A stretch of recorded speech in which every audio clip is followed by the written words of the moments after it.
नमस्कार, आप देख रहे हैं स्पेशल रिपोर्ट न्यूज रूम से। आपके साथ मैं हूं अंजना ओम कश्यप। आज सबकी सुबह एक तस्वीर के साथ हुई और वो तस्वीर थी जब देश के प्रधानमंत्री ने आज कोवैक्सीन, जी हां, भारत बायोटेक द्वारा बनाए गए कोवैक्सीन का टीका लेकर एक नया संदेश देने की कोशिश की। हमारे साथ इस वक्त एक्सक्लूसिव आज तक पर देश के केंद्रीय स्वास्थ्य मंत्री डॉक्टर हर्षवर्धन जुड़ रहे हैं।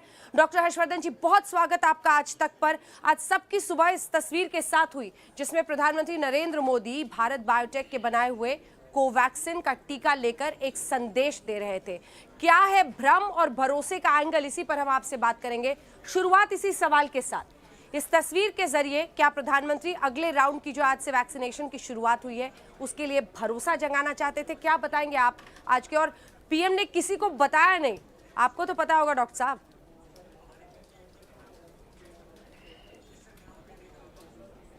देखिए, प्रधानमंत्री जी ने देश के कोविड के खिलाफ इतिहास में एक बहुत ही महत्वपूर्ण चैप्टर की आज शुरुआत की है। देश की ओर से, सभी स्वास्थ्य कर्मियों की ओर से, पूरी हेल्थ मिनिस्ट्री की ओर से, सबकी ओर से मैं उनका अभिनंदन करना चाहता हूं, उनको बधाई देना चाहता हूं। पिछले 1.25 साल से वो कोविड के खिलाफ जंग को फ्रंट से लीड कर रहे हैं, हम सबको गाइड कर रहे हैं, हर चीज़ में हमें एडवाइस कर रहे हैं, हम लोगों का मार्गदर्शन के साथ साथ हर चीज़ की वो स्वयं मॉनिटरिंग कर रहे हैं।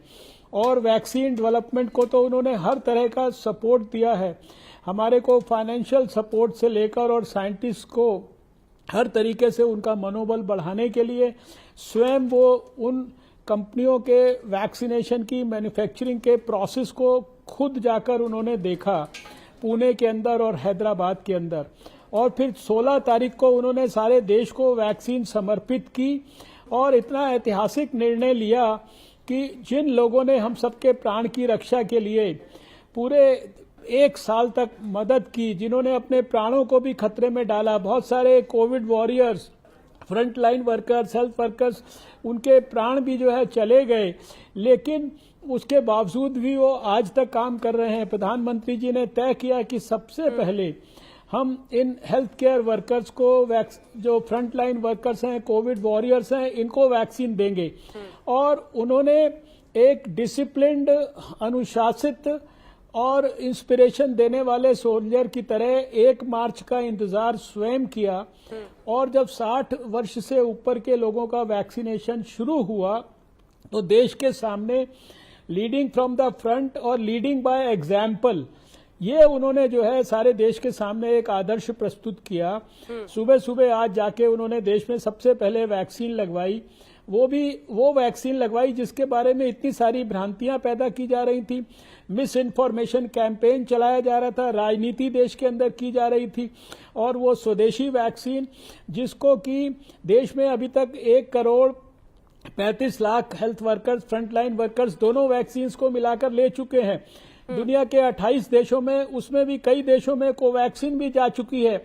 सारी दुनिया में वैक्सीन की, दोनों वैक्सीन की भूरी भूरी प्रशंसा हो रही है। 40, 45, 50 देश और अभी डिमांड कर रहे हैं कि हमें भी वैक्सीन आप दीजिए।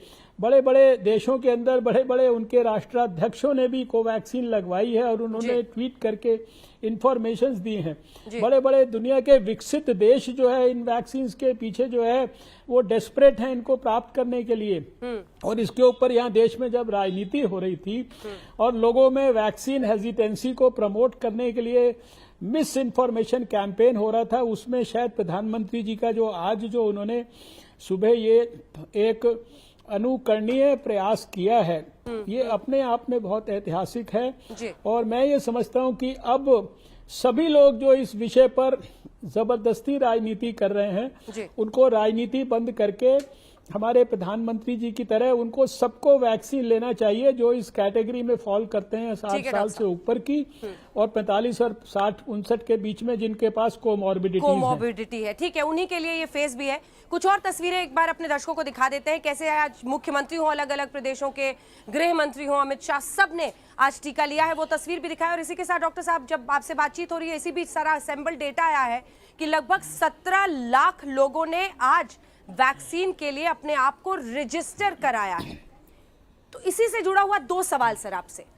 भारत बायोटेक का कोवैक्सिन 100% सेफ है, ये अब बिना भ्रम के कहा जा सकता है, क्योंकि अगर काउंटर करना है विपक्ष के आरोपों को, विपक्ष के उन नेताओं की भी तस्वीर दिखा दीजिए जिन्होंने कई सवाल खड़े किए थे। वो सभी पूछ रहे थे सर कि थर्ड फेज के ट्रायल का डेटा कहां है। आज क्या जवाब होगा आपका उनको? देखिए अंजना जी, पहले तो मैं आपको ये बता दूं कि आज शाम को 6 बजे तक 23 लाख से ज्यादा लोग इस पे ऑलरेडी आज रजिस्टर कर चुके थे। कोविन प्लेटफॉर्म पे रिक्वेस्ट अपनी जो बुकिंग कर चुके थे वैक्सीनेशन लेने के लिए। जहां तक कोवैक्सीन के सेफ्टी के बारे में जो एक्सपर्ट्स हैं और जो DGCI है यानी ड्रग कंट्रोलर ऑफ इंडिया, उन्होंने सारे तथ्यों का अध्ययन करने के बाद इसकी जो सेफ्टी है और इसकी जो इम्यूनोजेनिसिटी है, इसको सर्टिफाई करके ही इसको इमरजेंसी यूज ऑथराइजेशन दिया था। ये आज नहीं, पहले दिन से इसके अंदर किसी भी प्रकार का शक शुबा नहीं रहा है। और मैंने व्यक्तिगत तौर पर भी हर जो सवाल ट्विटर के माध्यम से दूसरे माध्यमों से खड़ा करने की कोशिश की गई, सबका साइंटिफिक जवाब दिया है। और इसमें किसी भी प्रकार का संदेह ना कभी था, ना है और ना ही होना चाहिए। और जो राजनीतिक कारणों से भी जिन्होंने संदेह पैदा किया, उन सबसे मेरी आज फिर से अपील है, हाथ जोड़ के विनम्र प्रार्थना है कि देश में बहुत सारे विषय हैं जिन पर सुबह से शाम तक राजनीति होती है। टेलीविजन चैनल पर सुबह से शाम तक वही खबरें रहती हैं। एक विषय है कोविड के खिलाफ जंग को और इसके साथ साथ इसके वैक्सीनेशन को, जिसमें हम अभूतपूर्व सफलता की ओर बढ़ रहे हैं। सारे दुनिया के बड़े बड़े विकसित देशों से ज्यादा बेहतर प्रधानमंत्री जी के नेतृत्व में भारत ने प्रदर्शन करके दिखाया है। सारे दुनिया में भारत के प्रयासों की भूरी भूरी प्रशंसा हो रही है। विश्व स्वास्थ्य संगठन ने ऑन रिकॉर्ड भारत के एफर्ट्स की तारीफ की है। ऐसे में अब तो कम से कम इस बारे में राजनीति छोड़ देना चाहिए। मैं सारे देश के सभी राजनीतिज्ञों से, हर दल के पार्लियामेंट मेंबर से, मिनिस्टर से, चीफ मिनिस्टर से, MLA से, कॉर्पोरेटर से, पंचायत में चुने हुए सब लोगों से, इन सबसे विशेष रूप से आग्रह करना चाहता हूं कि आप अगर इस कैटेगरी में फॉल करते हैं, 60 साल से ऊपर की या 45 से 59 के अंदर बीमारी के साथ आप पीड़ित हैं, तो कृपया जल्दी से जल्दी अपना वैक्सीनेशन करा लीजिए। अब किसी राजनीति के चक्कर में मत पड़िए। ये आपकी सेफ्टी के लिए है, आपके परिवार की सेफ्टी के लिए है। आप कह रहे हैं कि बहुत अच्छे से ड्राइव चल रहा है सर, तो पहले फेज का जो टारगेट था उसके आधे पर हम क्यों अटक गए?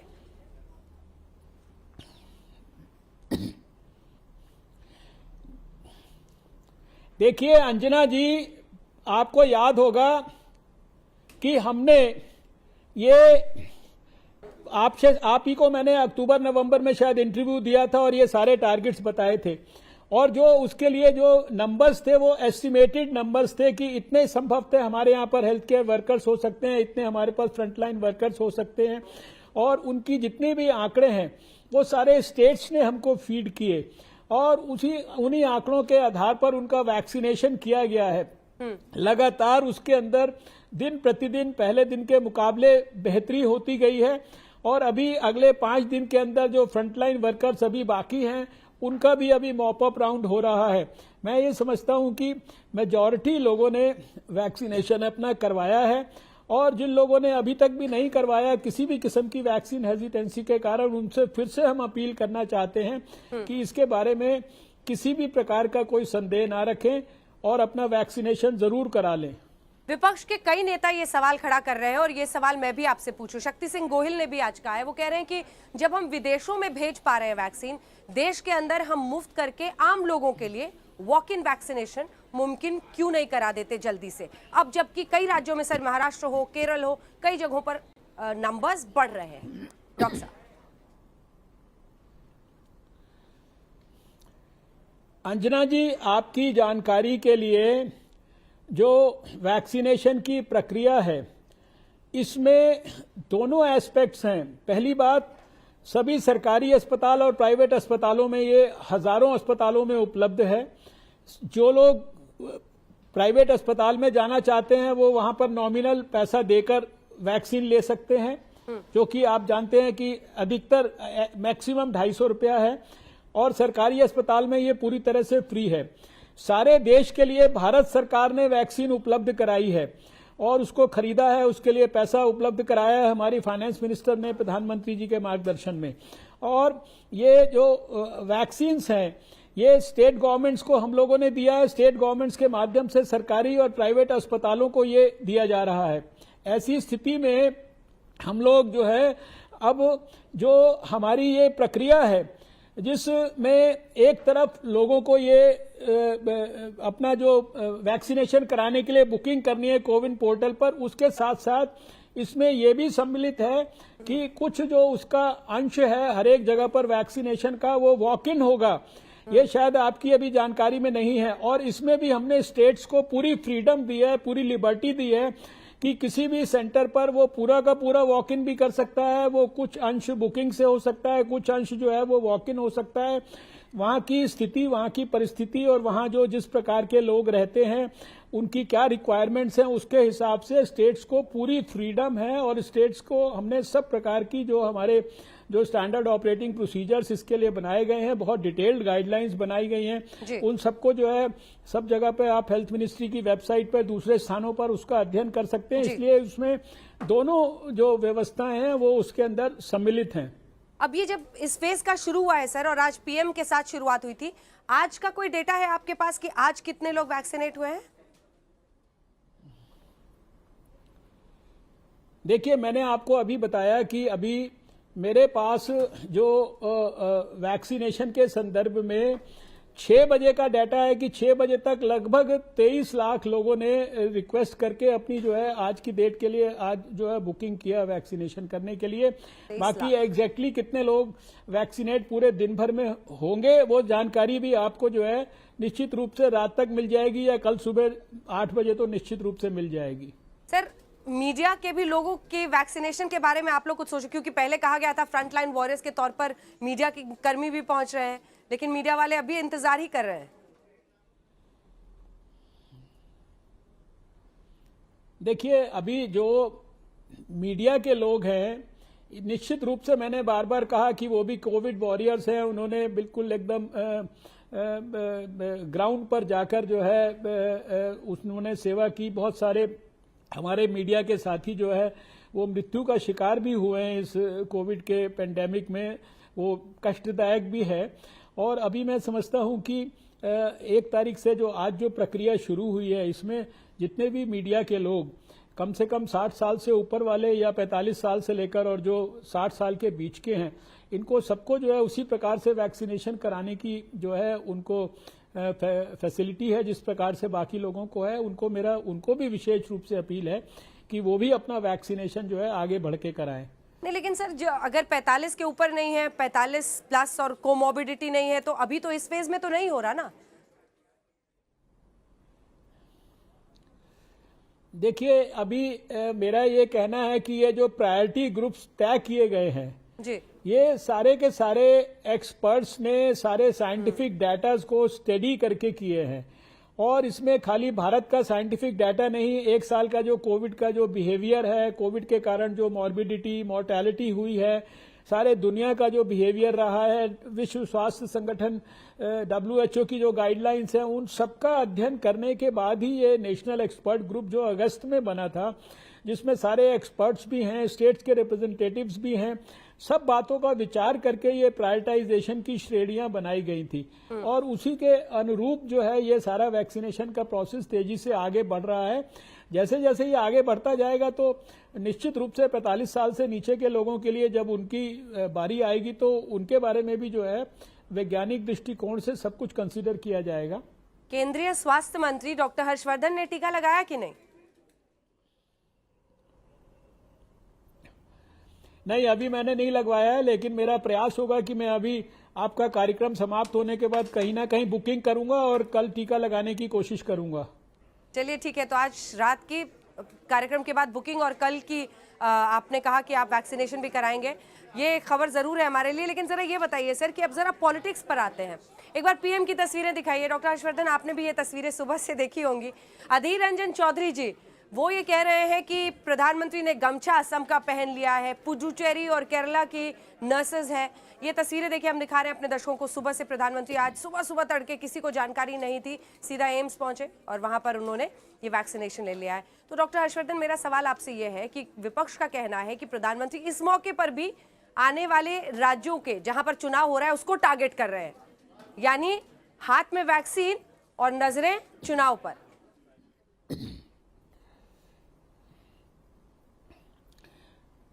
देखिए अंजना जी, विपक्ष जिस स्तर की बातें करता है और जिस तरह की अप्रोच वो लेता है इतने गंभीर और गहरे विषय के ऊपर, ये बहुत ही दुर्भाग्यपूर्ण है। अगर आप मुझसे सच पूछें तो ये सवाल एक प्रकार से जवाब देने लायक या कमेंट करने लायक भी नहीं है। अब मैं आपसे पूछना चाहता हूं, मैं पिछले 3 दिन में नागालैंड में, मणिपुर में था, वहां के लोगों ने मुझे जो है इस प्रकार का जो है वेशभूषा पहनाई, और मैं अभी तो मुझे यहाँ पर भी आके कई चीजें तो ऐसी अच्छी लगती हैं कि मैं दिल्ली में भी उनको पहन लूं। अब इस नर्सिस के बारे में आप बात कर रहे हैं, मैंने कम से कम 37-38 साल से जो है मैं ऐसे सर्जन प्रैक्टिस करता रहा। इतनी सारी नर्सिस ने मेरे पास काम किया, मेजॉरिटी उसमें केरल की होती थी, लेकिन हमने कभी ये नहीं सोचा कि कौन से प्रांत की हैं, कहाँ की हैं। केरल तो इतना बड़ा हब है हमारा नर्सिस का। तो इस तरह के विषयों पर भी और इस तरह की सोच रखना, इस तरह की सोच को पॉलिटिक्स में परिवर्तित करना, इसके ऊपर ऑब्जर्वेशंस कर देना और इतने बड़े बड़े निर्णय निकाल देना। अगर कोई गमछा किसी प्रकार का पहनने से अगर कोई चुनाव में असर होता हो तो हमारा सुझाव है कि वो लोग भी इस तरह का गमछा पहन लें। अगर उन्हें लगता है कि इसके कारण उनकी वहां पर सरकार बन सकती है तो उसके लिए तो उन्हें तो किसी ने रोका नहीं। लेकिन ये बहुत दुर्भाग्यपूर्ण है, बहुत ही, मैं समझता हूं कि राजनीति की, जैसे कहते हैं, उच्चतम कोटि की निकृष्टतम बात है ये। ठीक है सर, अगला सवाल पश्चिम बंगाल से है, क्योंकि चुनाव बाउंड स्टेट है। ममता बनर्जी कह रही हैं कि सौतेला व्यवहार हो रहा है, वो अपनी जनता को फ्री वैक्सीन देना चाहती थी, केंद्र सरकार उन्हें जानकारी और वैक्सीन नहीं मिली। इस पर बतौर केंद्रीय स्वास्थ्य मंत्री आपका क्या जवाब होगा?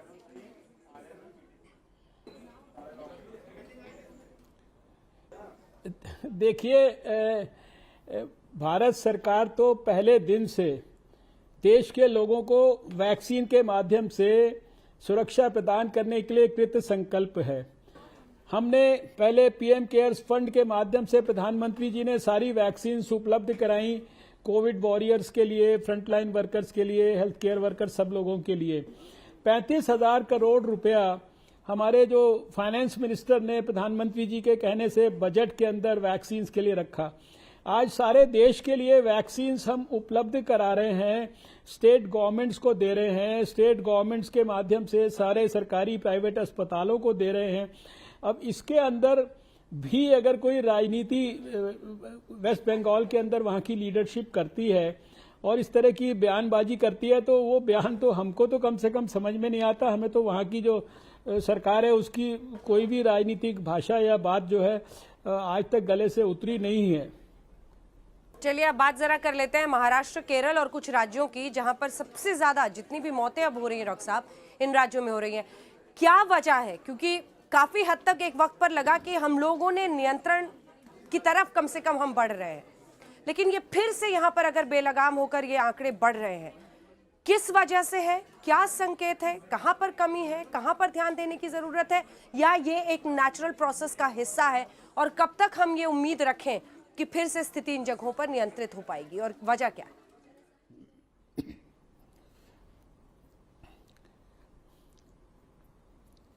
देखिए अंजना जी, जो ज्यादा तकलीफ है वो महाराष्ट्र और केरल में है, और भी कुछ 3-4 प्रांतों में थोड़ा सा केसेस बढ़े हैं। और हमने यहाँ से सेंट्रल टीम्स भी वहाँ डिटेल्ड विश्लेषण के लिए भेजी हैं।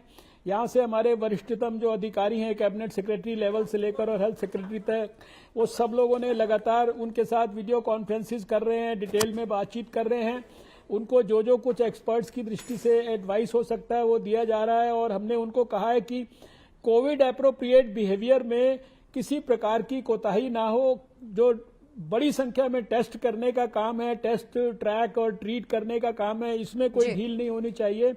दुर्भाग्य से कई स्थानों पर लोग वैक्सीन इत्यादि के आने के बाद जो है शायद ये समझ रहे हैं कि अब सब कुछ ठीक हो गया है और अब हमारे को किसी प्रिकॉशन की जरूरत नहीं है, कैजुअल ढंग से हम बिहेव कर सकते हैं। तो हमें लगता है कि कोविड अप्रोप्रिएट बिहेवियर और जो टेस्टिंग इत्यादि की जो स्ट्रैटेजी जिसने साल भर कामयाबी दी है उसी को रीइंफोर्स करने की जरूरत है और उसी को ठीक से मॉनिटर अगर वहां की स्टेट गवर्नमेंट्स करेंगी तो मुझे पूरा विश्वास है कि इन स्थानों पर भी जो स्थिति है वो आगे आने वाले समय में और खराब नहीं होगी और उल्टा बेहतर होना शुरू हो जाएगी। जी, बहुत बहुत धन्यवाद आपका डॉक्टर हर्षवर्धन, केंद्रीय स्वास्थ्य मंत्री हमारे साथ जुड़ने के लिए, और उम्मीद यही करेंगे कि इस बीमारी से लड़ाई में प्रधानमंत्री ने जो आज वैक्सीनेशन किया है वो बूस्टर डोज साबित होगा। धन्यवाद आपका डॉक्टर हर्षवर्धन।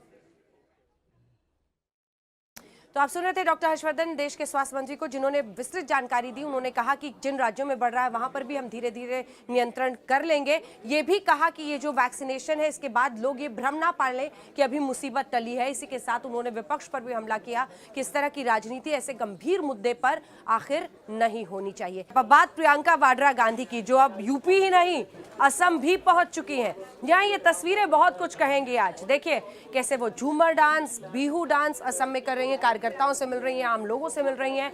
यूपी नहीं है ये, असम तक पर अब उनकी पहुंच और उनका प्रचार पहुंच रहा है। इसी के साथ कामाख्या मंदिर जाकर संदेश साफ दे दिया है, कांग्रेस पार्टी अब सॉफ्ट हिंदुत्व की राह पर निकल पड़ी है।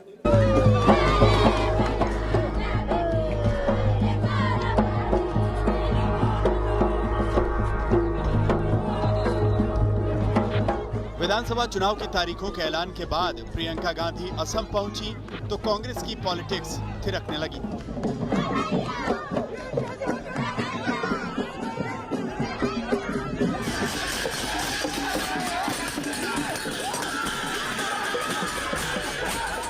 असम के लखीमपुर में ढोल की थाप पर आदिवासी महिलाओं के साथ प्रियंका ने डांस किया।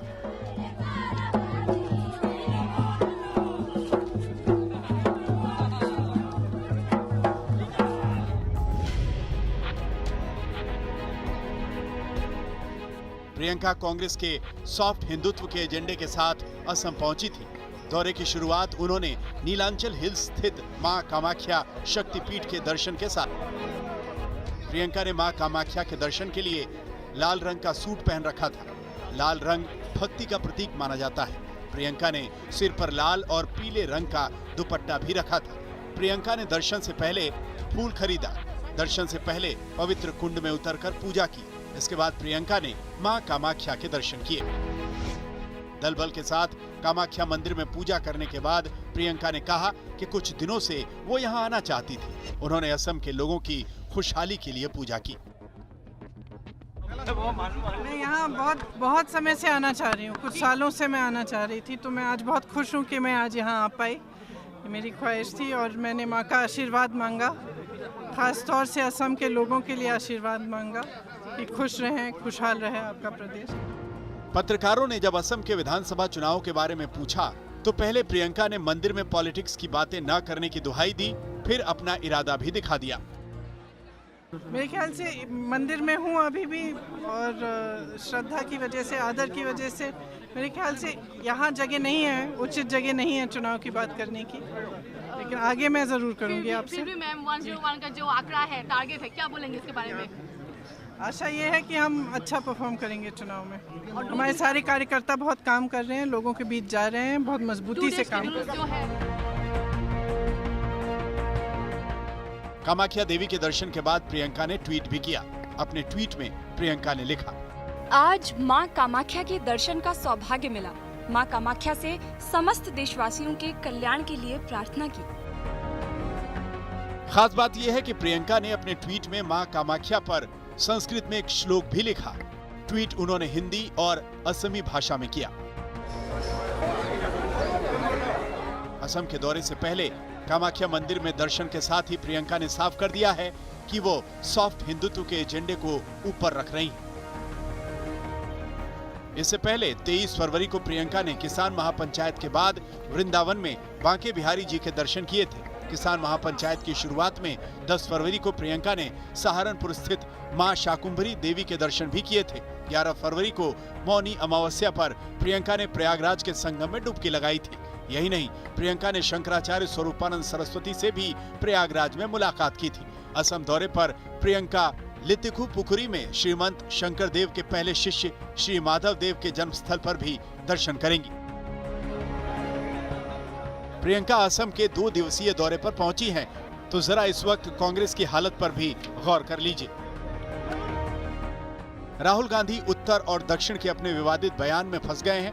कांग्रेस में G23 के नेता लगातार पार्टी के नेतृत्व पर सवाल उठा रहे हैं। कांग्रेस के भीतर ही गांधी परिवार पर सवाल उठ रहे हैं। प्रियंका कांग्रेस की सुपरस्टार प्रचारक है। उनकी डिमांड पहले भी हर राज्य से आती थी, लेकिन प्रियंका खुद को यूपी तक सीमित किए रही। लेकिन अब पार्टी नेतृत्व और परिवार पर उठते सवालों के बीच प्रियंका ने जिम्मेदारी अपने कंधों पर ली है।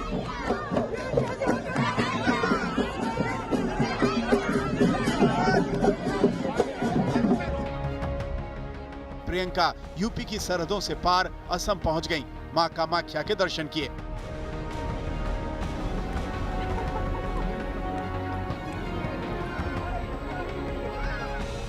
हम आपको याद दिला दें कि 2016 के विधानसभा चुनाव के दौरान प्रधानमंत्री नरेंद्र मोदी ने भी मां कामाख्या के दर्शन किए थे।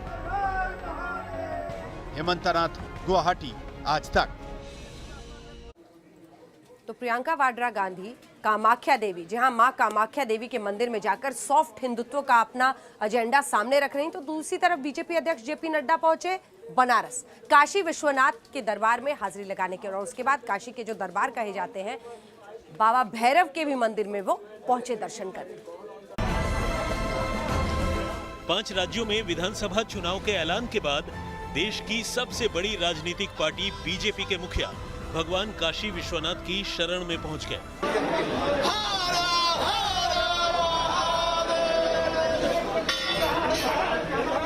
जेपी नड्डा दलबल के साथ बाबा विश्वनाथ मंदिर में पहुंचे थे, जहां उन्होंने बाबा का दुग्धाभिषेक और जलाभिषेक किया।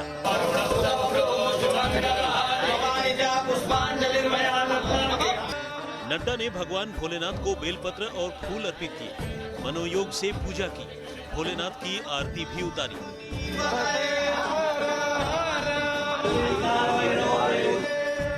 बाबा विश्वनाथ का आशीर्वाद लेने के बाद नड्डा ने काशी के कोतवाल काल भैरव के दरबार में पहुंचकर दर्शन किया।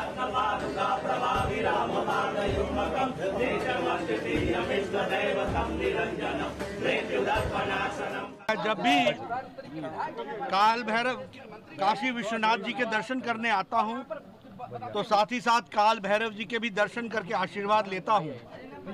इस बार भी मुझे ये सौभाग्य मिला और मुझे आशीर्वाद काल भैरव जी का और पहले काशी विश्वनाथ जी का मिला है, जो मैं आशीर्वाद संजोकर सभी कार्यकर्ताओं के साथ, करोड़ों कार्यकर्ताओं के साथ भारत की सेवा में और आदरणीय प्रधानमंत्री श्री नरेंद्र मोदी जी के द्वारा जो नीतियां चल रही हैं, उनको जन जन तक पहुंचाने का संकल्प लिया है। 2 दिन की काशी यात्रा पर आए जेपी नड्डा ने काल भैरव मंदिर के पास कचौरी और जलेबी का भी आनंद लिया, कुल्हड़ वाली चाय की चुस्की भी ली। काल भैरव जी के दर्शन के पश्चात और आशीर्वाद लेने के बाद यहाँ एक रस्म है कि प्रसाद के रूप में यहाँ की कचौड़ी लेते हैं, तो मुझे यहाँ वो भी लेने का सौभाग्य हमारे कार्यकर्ताओं ने दिया है। आनंद भी आया है और बनारस की जो रीति नीति और संस्कृति है, उसमें मुझे समावेश करने का मौका मिला है। पिछले 2 दिनों से बनारस में बीजेपी नेताओं का जमावड़ा हो रहा है। कल यूपी के मुख्यमंत्री योगी आदित्यनाथ वाराणसी पहुंचे थे। केंद्रीय मंत्री स्मृति ईरानी भी बनारस में थी और आज जेपी नड्डा ने बाबा विश्वनाथ के दरबार में हाजिरी लगाई। सतगुरु रविदास शक्ति। इससे पहले 27 फरवरी को कांग्रेस नेता प्रियंका गांधी वाड्रा रविदास जयंती के मौके पर वाराणसी पहुंची थी। प्रियंका ने संत रविदास मंदिर में उनकी मूर्ति के सामने हाथ जोड़े, माथा भी टेका। रविदासी।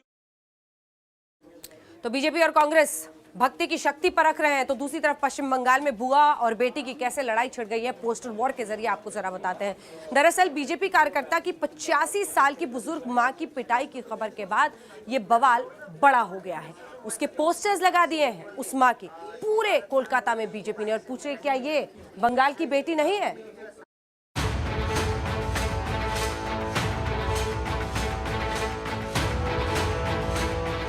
पश्चिम बंगाल के चुनावी जंग में ये नया पोस्टर वार है। बंगाल की बेटी बनाम बंगाल की बुआ वाली जंग अब एक बुजुर्ग मां की पिटाई पर आ गई है। बंगाल में 85 साल की बुजुर्ग महिला शोभा मजूमदार के जख्मी चेहरे वाले पोस्टर से पूरा कोलकाता पटा पड़ा है। তৃণমূলের লোকেরা কি এসে কি বলেছে? ওরা আমাকে মেরেছে।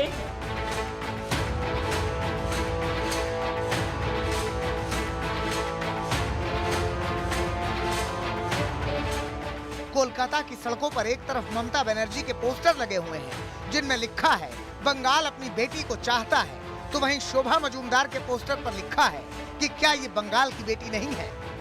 इन्हीं की बांग्लार में नॉय, यानी क्या ये बंगाल की बेटी नहीं है। भाजपा ने पूरे शहर में, कलकत्ता शहर में ये सारे पोस्टर्स बिखेर दिए हैं शोभा मजूमदार की तस्वीरों के साथ। शोभा मजूमदार एक 85 साल की बूढ़ी महिला है जिनके बेटे भाजपा के कार्यकर्ता है गोपाल मजूमदार। अब दोनों का इल्जाम है कि शनिवार की रात को तृणमूल कार्यकर्ताओं ने उनके घर में घुसकर उनसे बदसलूकी की, उनसे मारपीट भी की, एक बूढ़ी महिला को मारा। इस पोस्टर में बुजुर्ग महिला के जख्मों पर सियासत शुरू हो गई है। बीजेपी इस महिला की पिटाई को मुद्दा बना रही है, टीएमसी पर जोरदार हमले बोल रही है। ये मान सकते हैं कि ठीक है, फिर भी कार्यकर्ता के ऊपर हमला किए हो, लेकिन उसका माताजी को मारते हो। 80 साल की एक माताजी बूढ़ी एकदम, उसको कैसे बुरी तरह मारे हैं। ये कहाँ का संस्कृति है? संस्कृति करके ममता बनर्जी चिल्लाती है। क्या दल अब चला रही है? क्रिमिनल्स और रेपिस्ट और मर्डरर का दल। तो वहीं टीएमसी इस मामले को घरेलू हिंसा करार दे रही है। बीजेपी का कहना है कि उत्तरी दमदम के बीजेपी कार्यकर्ता गोपाल मजूमदार और उनकी 85 साल की मां शोभा मजूमदार पर टीएमसी के कार्यकर्ताओं ने हमला किया। भारतीय जनता पार्टी के कार्यकर्ता मारे जा रहे हैं, पीटे जा रहे हैं। हमारे 130 कार्यकर्ताओं की हत्या हुई है, बलिदान हुआ है। उनका बलिदान व्यर्थ नहीं जाए। टीएमसी का मतलब ये हो गया तोड़ो मारो काटो। खामाखा बीजेपी वालों को दिमागी खराब हो गया है। ये माँ बेटा भाइयों के झगड़ा है, ये अंदरूनी मामला है, घर के मामला है। इसमें पार्टी को घसीटना ये शोभा नहीं देता है। जो बीजेपी कर रहा है वो अपने पैर पे कुल्हाड़ी मार रहा है। इससे पहले बंगाल में बीजेपी और टीएमसी में बुआ बनाम बेटी को लेकर पोस्टर वार हो चुका था। पहले आया था ममता बनर्जी का पोस्टर जिसमें उन्हें बंगाल की बेटी बताया गया था। इसके जवाब में बीजेपी ने देवोश्री चौधरी, लॉकेट चटर्जी, रूपा गांगुली, अग्निमित्रा पॉल समेत 9 महिला नेताओं की तस्वीर का पोस्टर जारी कर दिया और उस पर लिखा बंगाल को चाहिए अपनी बेटी, बुआ नहीं। पॉलमी साहा और प्रेमा के साथ इंद्रजीत कुंडू, कोलकाता, आज तक। ये खबर दहलाने वाली सूरत की है, जहां 5 मंजिली इमारत में चौथे मंजिल पर आग लग गई। फ्लैट से भी निकलना मुश्किल हो रहा था, लेकिन इस बीच 2 दिलेरों ने ऐसा तरीका निकाला जिसकी वजह से धुएं के गुबार के बीच भी जिंदगी जिंदाबाद के नारे गूंजने लगे। आग की लपटें, धुएं का उठता गुबार, मौत और जिंदगी की जंग। इस इमारत में आग लगी है और इस आग में फंसी हैं तमाम जिंदगियां। एक फ्लैट से धुएं का गुबार उठ रहा है। उसके बगल के फ्लैट की खिड़की के नीचे स्लैब पर कुछ लोग खड़े हैं। बगल के फ्लैट से उठे हैं मदद के हाथ। ये देखिए किस तरह ये शख्स महिला को सुरक्षित तरीके से दूसरे फ्लैट में पहुंचा रहा है। आग से बचने का ये तरीका बेहद खतरनाक था, जोखिम भरा। जरा सा भी पैर फिसल जाता तो अनहोनी हो सकती थी।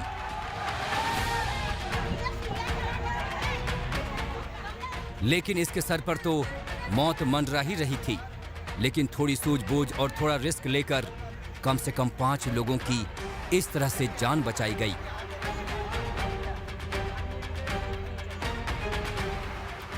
ये तस्वीरें सूरत के संग्रामपुरा इलाके की हैं, जहां 5 मंजिला रिहायशी इमारत की चौथी मंजिल पर शॉर्ट सर्किट से आग लग गई थी। फायर ब्रिगेड पहुंची, लेकिन सीढ़ियां छोटी पड़ गईं, लिहाजा फ्लैट में रहने वाले खिड़की से बाहर निकलकर दूसरी इमारत में पहुंचे और इस तरह इनकी जान बची। संजय सिंह राठौर, सूरत, आज तक। इसके साथ स्पेशल रिपोर्ट में इतना ही। देश दुनिया की बाकी खबरों के लिए आप देखते रहिए आज तक। नमस्कार, मैं हूं अंजना ओम कश्यप। हमें उम्मीद है ये वीडियो आपको पसंद आया होगा। लेटेस्ट खबरों के लिए यूं ही देखते रहिए आज तक, और इस वीडियो के पसंद आने पर लाइक, शेयर एंड सब्सक्राइब करना ना भूलें।